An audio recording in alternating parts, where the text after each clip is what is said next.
اللہ کا ایک بندہ تھا، وہ بازار سے گزر رہا تھا، بلکہ اس کی رحمتیں بہانے ڈھونڈتی ہیں۔ ذرا دیکھیے منظر۔ تو اس نے دیکھا ایک شرابی ہے، وہ گندی نالی پہ گرا ہوا ہے اور گندے پانی سے اس کا منہ گندا ہو رہا ہے۔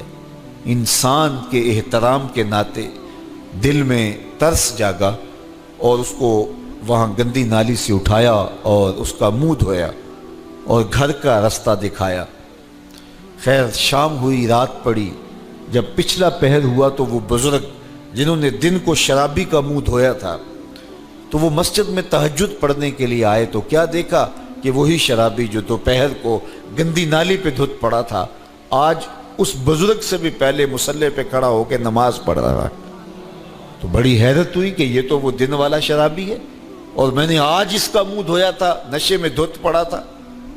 تو حیرت کا اظہار کیا تو ہاتف سے آواز آئی، میرے بندے تو نے اس کا منہ دھو دیا تھا، میں نے اس کا دل دھو دیا ہے۔ تو جب بندہ اللہ کے حضور توبہ کرتا ہے، اس کے حضور معافی مانگتا ہے، تو پھر وہ کتنا عطا کرتا ہے، اور بندے کے گناہوں کو معاف ہی نہیں کرتا بلکہ اس کے گناہوں کو نیکیوں میں بدل کے رکھ دیتا ہے۔ یہ بندے پر اللہ کی کرم نوازیوں کے برستے رنگ ہیں۔ التائب من الذنب کمن لا ذنب لہ، گناہ سے توبہ کرنے والا ایسا ہوتا ہے جیسے اس نے گناہ کیا ہوا ہی نہیں۔ حدیث پاک میں آتا ہے کہ قیامت کے دن ایک شخص اپنا نامہ اعمال کھولے گا اور اسے فرمایا جائے گا کہ اپنے نامہ اعمال کو پڑھو، تو وہ نامہ اعمال پڑھنا شروع کرے گا۔ اب اس نے بڑے بڑے جرم کیے ہوں گے اور چھوٹے چھوٹے گناہ بھی کیے ہوں گے۔ اب اللہ سے حیا کرتے ہوئے، شرم کرتے ہوئے جو بڑے گناہ ہیں ان کو چھوڑتا جائے گا، صرف نظر کرتا جائے گا اور چھوٹے چھوٹے گناہ پڑھتا جائے گا۔ جب وہ سارا نامہ اعمال پڑھ چکے گا تو آواز آئے گی، بندے جا، میں تیرے سارے گناہوں کو بدل کے نیکیوں میں تبدیل کر دیا۔ تو وہ کہے گا، اے اللہ ابھی تو میرے بڑے بڑے گناہ رہتے تھے جو میں نے ابھی پڑھے ہی نہیں۔ تو جب یہ بات اللہ کے محبوب نے ارشاد فرمائی تو حضور اتنا مسکرائے کہ صحابہ کو حضور کی داڑھیں نظر آنے لگی۔ پہلے وہ کہہ رہا ہے کہ چھوٹے چھوٹے گناہ پڑھتے اور بڑے چھوڑتا چلا جاتا ہے، اور جب یہ اسے پتا چلا کہ ان گناہوں کو بدل کے نیکیوں میں تبدیل کر دیا جائے گا تو وہ کہتا ہے ابھی تو بڑے بڑے گناہ میرے رہتے تھے۔ تو اللہ کی یہ کرم نوازیوں کے رنگ ہے کہ وہ گناہوں کو بدل کے نیکیوں میں تبدیل کر دیتا ہے، اور بندہ جتنا بڑا گناہ گار تھا جب سچے دل سے اس کے حضور توبہ کرنے کے لیے حاضر ہوتا ہے تو پھر اتنا ہی بڑا نیکوکار بن جاتا ہے۔ سیدنا عمر فاروق رضی اللہ تعالی عنہ کا زمانہ تھا، اور آپ جانتے ہیں وہ ہاتھ میں درہ رکھتے تھے اور گلیوں میں گشت کیا کرتے تھے رات کو۔ دن کو بھی آپ دیکھتے تو ایک شرابی تھا جو ہاتھ میں شراب کی بوتل لیے آ رہا تھا۔ اچانک گلی کا موڑ کاٹا تو آگے حضرت عمر آ رہے تھے، ایک دم ڈر گیا اور دل ہی دل میں کہا، اے اللہ حضرت عمر کے قہر سے بچا لے، ساری زندگی شراب نہیں پیوں گا۔ سچی توبہ کر دی اور جلدی سے وہ شراب کی بوتل بغل میں دبا لی۔ اتنے میں حضرت عمر بھی سر پہ پہنچ گئے اور کڑک کے کہا، گرج کے کہا کہ یہ تیرے پاس کیا ہے؟ تو تھی تو شراب۔ اب ڈرتے ہوئے اس نے کہا، حضور یہ سرکہ ہے۔ تو حضرت عمر فرمایا، نکالو۔ اب وہ تھر تھر کانپ رہے اور بغل سے وہ شراب کی بوتل نکالی۔ جب نکالا تو وہ شراب نہیں تھی، سرکہ بن چکا تھا۔ تو جو اللہ شراب کو سرکے میں بدل دینے پہ قادر ہے، وہ گناہوں کو نیکیوں میں بدل دیتا ہے۔ تو یہ ایک صورت دکھائی کہ دیکھو یہ شراب کو سرکے میں تبدیل کر دیا، تمہارے گناہ بھی نیکیوں میں تبدیل کر دیں گے۔ تم آؤ تو صحیح اس کی چوکھٹ پہ، تم ہاتھ تو پھیلاؤ۔ حضرت داتا گنج بخش علی حجویری علیہ رحمہ کشف المعجوب کے اندر لکھتے ہیں کہ جو فرمایا گیا کہ جس نے توبہ کی اللہ نے اس کی مغفرت کر دی، تو ایک بزرگ کا قول نقل کیا کہ جس کو اللہ نے بخشنا تھا اللہ نے اس کو توبہ کی توفیق دے دی۔ اس کو بلایا ہی اسے ہے جس نے مغفرت کرنی تھی۔ تو توبہ کی توفیق کا نصیب ہو جانا یہ اللہ کی خاص رحمتیں ہیں، اور توبہ کرنے والا اللہ کی خاص رحمتیں پاتا ہے۔ توبہ کرنے والا جب اس کے حضور حاضر ہوتا ہے تو اللہ تعالیٰ اس پہ بہت خوش ہوتا ہے۔ اللہ کے محبوب علیہ السلام نے باقاعدہ ایک مثال سے یہ حقیقت سمجھائی کہ توبہ کرنے والے کے لیے اللہ کی خوشی کا عالم کیا ہوتا ہے، اللہ کیسے خوش ہوتا ہے توبہ کرنے والے پر۔ تو حضور نے ارشاد فرمایا ایک بندہ لمبا سفر کر کے اور صحرا کے اندر ایک لمبے سفر پہ تھا، تو راستے کے اندر اس نے چند لمحوں کے لیے سستانے کے لیے، دوپہر کاٹنے کے لیے ایک درخت کے ساتھ اپنا جانور باندھا اور خود سو گیا۔ اس کا خیال تھا چند لمحوں کے لیے آنکھوں کی نیند نکالوں گا اور آگے بڑھ جاؤں گا، اس لیے اس نے سامان بھی سواری اونٹ کے اوپر جو لدا ہوا سامان تھا، اس میں کھانا تھا، پینا تھا، دیگر ضروریات کی چیزیں تھیں، تو وہ بھی نہیں اتارا، کجاوے پر ہی پڑا رہا کہ چند لمحوں کے لیے میں نے کمر سیدھی کرنی اور آگے چلے جانا ہے۔ تو تھوڑی دیر کے بعد اس کی آنکھ کھلی تو کیا دیکھتا ہے کہ اونٹ ماں ساز و سامان کے غائب ہے۔ تو صحرا میں اونٹ کا گم جانا زندگی گم جانے کے مترادف ہے۔ تا حد نظر نہ کوئی آبادی، نہ کوئی انسانی وجود، تو پھر زندگی نہیں موت کے منہ میں اپنے آپ کو دھکیل لینا ہے جنگل میں، اگر آپ کے پاس کچھ باقی نہیں بچتا ہے۔ تو اس نے دیکھا کہ سواری غائب ہے، سواری غائب ہے تو اس کے اوپر جو سامان تھا وہ بھی غائب ہے، تو وہ دائیں بائیں بھاگا دوڑا اس خیال سے کہ میں جو ہے وہ اپنی سواری کو تلاش کر لوں، لیکن سواری نہیں مل پائی۔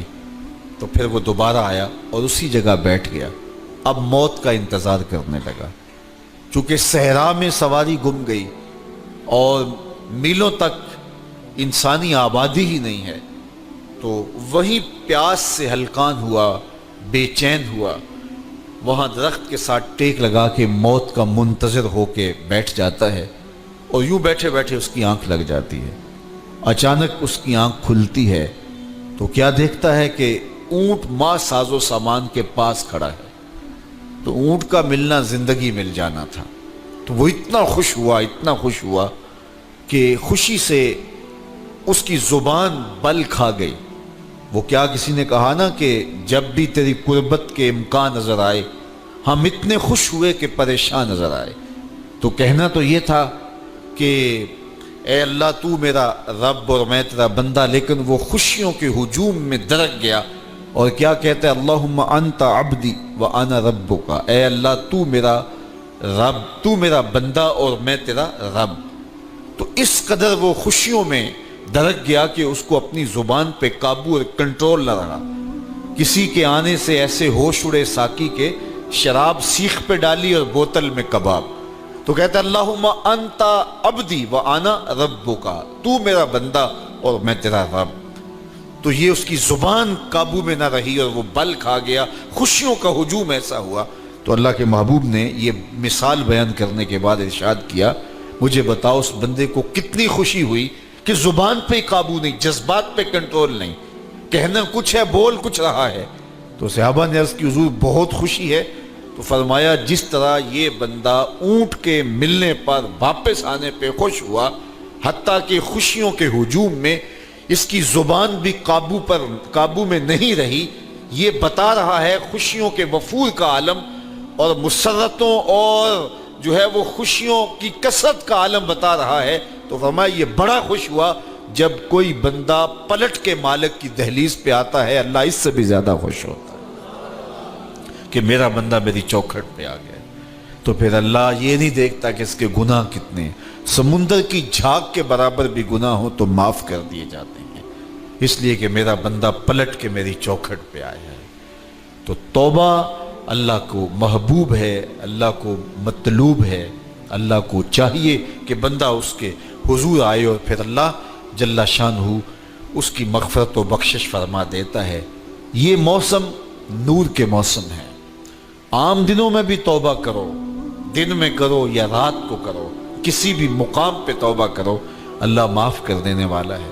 لیکن یہ خاص ایام تو ایسے ہیں کہ اللہ کی رحمتیں بندوں کو معاف فرما دیتی ہیں، اور اگر کوئی توبہ کا جو ہے وہ دامن پکڑ کے آ جائے، اس کے حضور حاضر ہو جائے، تو پھر اللہ تعالیٰ جل شانہ بندوں کی خطائیں بھی معاف کرتا ہے اور ان کے گناہوں کو بدل کے نیکیوں میں تبدیل کر دیتا ہے۔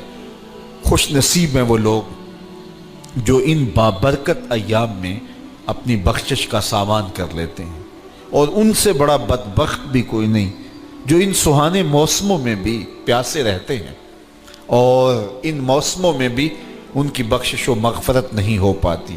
رت سہانی ہو، موسم اچھا ہو، تو مجھے بتاؤ کہ جو اس موسم میں بھی اپنے آپ کو محروم رکھے تو اس سے بڑی بد نصیبی کیا ہوگی۔ اللہ کے محبوب علیہ السلام نے منبر کی تینوں سیڑھیوں پہ قدم رکھتے ہوئے آمین آمین پکارا، تو حضور علیہ السلام سے عرض کیا گیا یا رسول اللہ صلی اللہ علیہ وسلم، ہر سیڑھی پہ قدم رکھتے ہوئے آپ نے آمین کہا، تو آپ نے کس بات پہ آمین کہا؟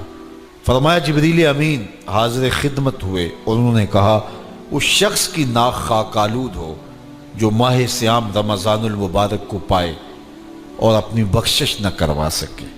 تو میں نے اس پہ آمین کہا کہ اتنا مقدس مہینہ نصیب ہو، اتنا سہانا موسم آئے اور وہ پھر جہاں کھڑا تھا وہی کا وہی کھڑا رہے۔ میں اور آپ اپنا محاسبہ کر سکتے ہیں۔